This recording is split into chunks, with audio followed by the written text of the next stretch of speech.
Hidden in just 2 verses of Scripture lies one of the most mysterious moments in the Gospels. The night a young man followed Jesus into Gethsemane, only to flee naked in fear. Who was he? And why did God allow his story to be told?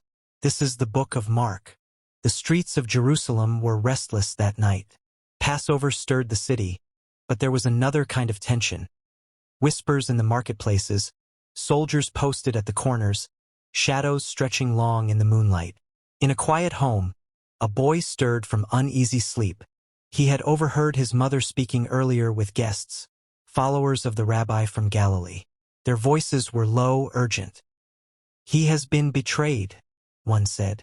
"They are going to the garden." The boy's heart raced. Though not counted among the 12, he had followed Jesus from afar many times. He had seen the miracles, heard the parables, and watched as grown men abandoned everything to follow him. And tonight, something inside him whispered, "Go." He rose quickly, wrapping only a linen cloth about his body, not even pausing to find sandals. The air outside was cool, heavy with the scent of olive trees. His bare feet slapped softly against the stone path as he hurried through the night. When he reached the Garden of Gethsemane, he stopped short. There, under the twisted branches, Jesus knelt. His body shook with anguish, his voice rising and falling in broken cries. "Father, if it is possible, let this cup pass from me. Yet not my will, but yours be done." The boy pressed himself into the shadows, watching. He could hardly breathe. He had never seen such sorrow. The rabbi's sweat, glistening in the moonlight, looked like drops of blood. An angel appeared beside him, strengthening him, but still the grief did not lift. Nearby, the disciples slept, heads slumped on their arms, heavy with weariness, even as their master bore the weight of the world. The boy thought, "If I were one of them, I would not sleep tonight." Suddenly, the quiet was shattered. The crunch of boots, the flicker of torches.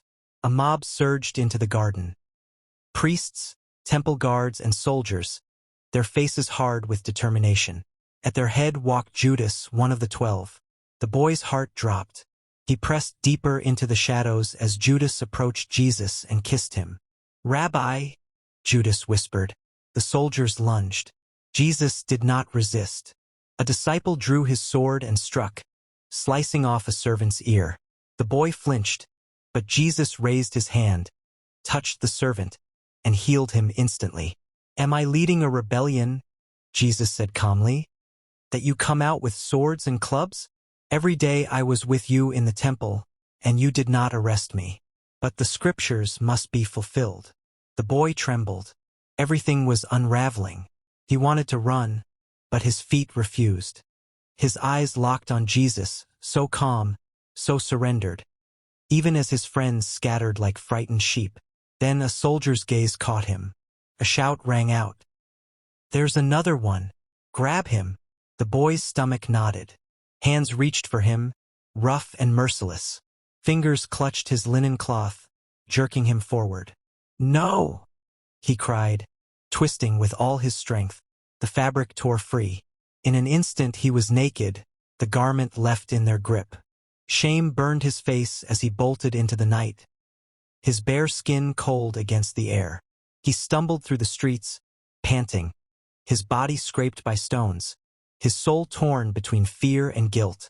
He had wanted to stand close to Jesus, but in the moment of trial he had fled. Alone in the darkness he wept. But this was not the end of his story. The boy who ran in fear would one day grow into a man of faith.